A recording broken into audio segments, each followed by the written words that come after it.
So I was watching this YouTube channel called Beyond the Catwalk the other day when I stumbled on an episode of Polina Porizkova, probably not saying it right, but a more supermodel in the 80s, 90s. And what really stuck with me was not just the fact that this woman was a supermodel, had graced every cover of magazines, actress, beauty icon, but it was really her honesty through rock bottom of her journey that really stuck with me.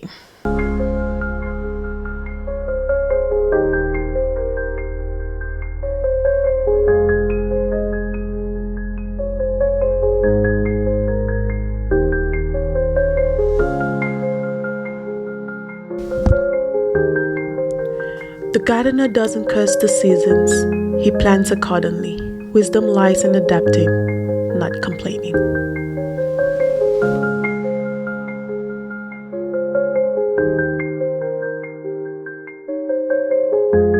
Everyone, welcome to another episode of Elevate with Mama Cash, a space where personal style, story, and soul come together to help you rise into the woman or just the person you are becoming. I am Mama Cash, your host, and I will be taking you through that journey to help you raise into the person you are becoming. Today's episode is just really going to be about reinvention, visibility, and why it's really never too late to take a stab at reinventing yourself and finding yourself again. Stay tuned. So in the 80s and 90s, Polina Porizkova was everywhere. She was a supermodel, had graced every cover of magazines, beauty brands were rushing her, literally rushing her. She was everywhere. But then came, what really fascinated me about her story wasn't the fame or the glamour or anything. It was how she reinvented herself through the most toughest times of her life. So at some point of gracing all of this fame, she actually lost her husband publicly. Her husband actually passed away, a longtime partner who used to be a superstar as well. However, he left her out of his will. He literally left her out of his will. She got nothing from him. And going through grief so publicly, in a humiliating way, heartbreaking way, but she had also reached a part in her career where her life, her career as a superstar was dying down as well. So can you imagine going from being wanted on every tabloid, every magazine, every cover page, everything, and then now becoming almost invisible to a world that could not live without you? That really shook her well. But you know what stood out for me with Polina's story? She reinvented herself. She did not just reinvent herself, but she shifted her narrative. And how did she do that? She decided to write a book that shifted everything in the industry. So she took to penned it down, wrote her memoir in her own words, in her own light, not the media, not letting the media rewrite her story. Of course, being a celebrity, they would want to just paint things out her way.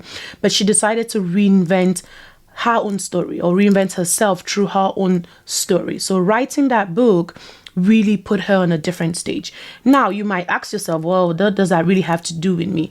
That is a good example of where we should own our narratives, right? Right? Even if you're just journaling or writing a blog post or, I don't know, doing something that makes you re-understand where you're coming from, that is usually really important. So again, you're still probably asking yourself, Mama Cash, why are you telling us this story? Calm down, listen. When Polina decided to write that book, all the brands that had not been working with her for years turned back to her.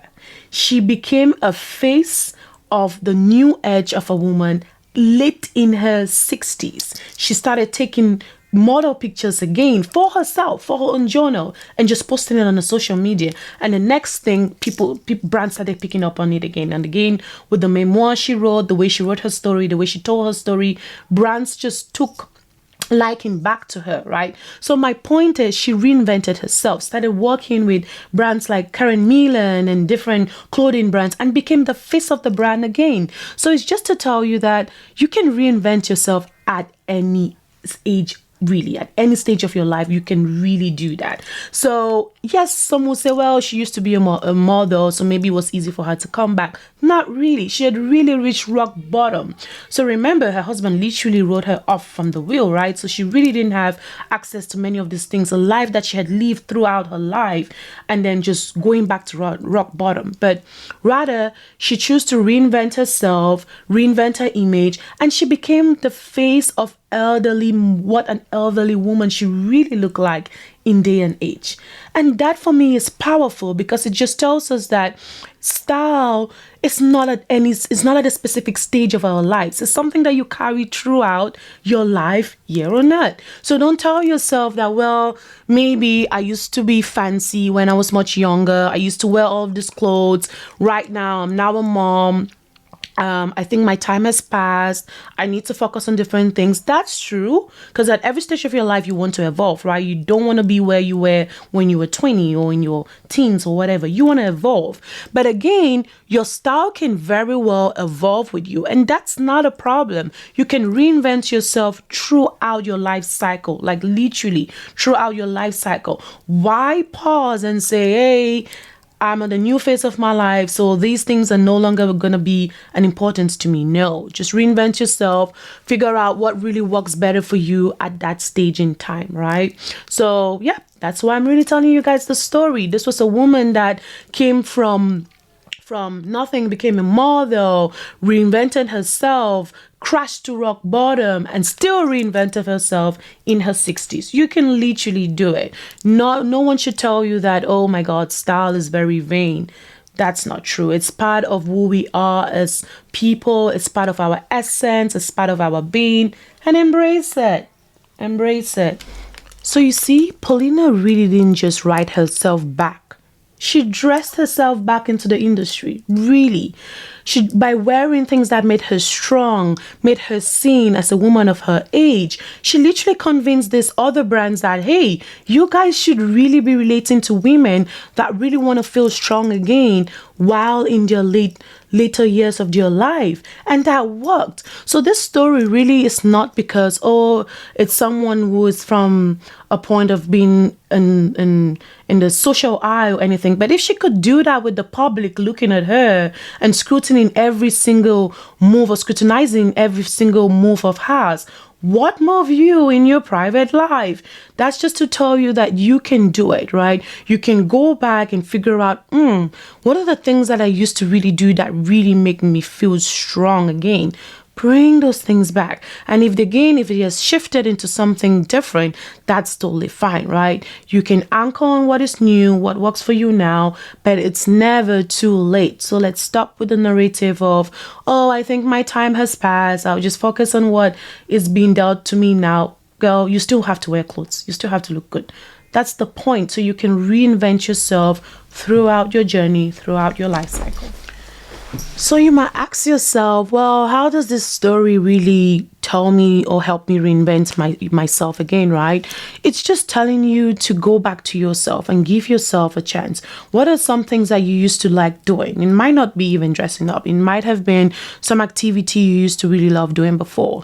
Figure it out. If it's creating a new recipe, whatever it is, figure something out that you can anchor to that would allow for you to feel better, or allow for you to reinvent yourself as you go. So I'm giving you a challenge for today. Go back, just think about the story. Actually, go watch the video. It's actually very interesting. I found it interesting, so maybe you would find it interesting too. So go back, take out the time to just identify what are the things that I have done or I used to do that used to spark a light in me, or what are the things that I do, or when I do them, I really feel a light click in me, right? There's something, we really all have something. Figure it out, try to lean into it, and then use that as a tool to help you feel better. So when you do that, it's going to allow you identify other things that you can add onto that as well. And again, like I said, stop lying to yourself that style is vain. It's not vain. When people show up in the outer self of what they feel inside, the world really shits for them. It's a fact, right? If you are dressing externally to mirror how you are feeling internally, the world will shift. So what does that mean? If internally you're really feeling as a powerful person, but every time you dress up, it doesn't really correlate to that powerful person, you're not going to shift rooms around you. So you always want to ensure that whatever is coming out on the outside is really mirroring what's in the inside as well. That said, for today, I'm going to leave you guys with one tip. So when you're trying to get dressed for an event, right, I always tell folks, start with the end in mind, not the beginning. And what does that really mean? What most of us tend to do is we get into our closets, scan through and be like, okay, I think this will work, this will work, this will work, this will work. But what you should rather do is ask yourself, how do I want to feel when I enter that room in the event? Or how do I want to feel at the event? Do I want to feel strong? Do I want to feel sexy? Do I want to feel sassy? Do I want to feel free? Whatever it is. Ask yourself, what is the emotion you want to reflect with the clothes you wear? When you answer that question, it will be very easy for you to pick out something out of your closet. So I'll give an example, right? Let's say you want to go on a date, right? But on that date, you really want to feel light and sexy or sassy, right? It's going to limit the things that you can already place out to wear, right? But now that's going to drive you towards exactly picking the right piece that would really work for you. Based on that, it will tell you, okay, these are the type of things that I might want to pull out of my closet today and give it a try. There's so many other factors that really go into putting on a good look. That's true. But for me, a simple tip that really works all the time, start with the end in mind. How do I want to feel when I put on that outfit and show up at that event? That's really what you should be answering. If you want to feel strong, it's going to take you towards a different part or different type of outfit. If you want to feel light, it's going to take you towards a different type of outfit. If you want to feel practical, it's going to take you towards different pieces or towards different places in your closet. So again, starting with the end in mind really just allows for us to understand how to piece things together. If today's episode moved you, share this with a friend, a sister, or just another woman that needs to remind herself that you can always reinvent yourself at any stage of your life. On that note, please do not forget to subscribe, and every available link will be linked below. Full outfit details of today would also be available below. And again, don't go buying anything that you do not need. Go back into your closet. There's probably something there that you can use to reincarnate or redo the look as well.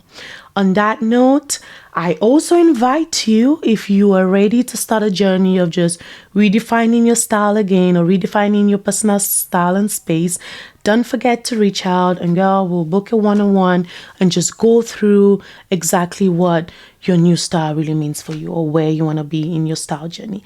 On that note,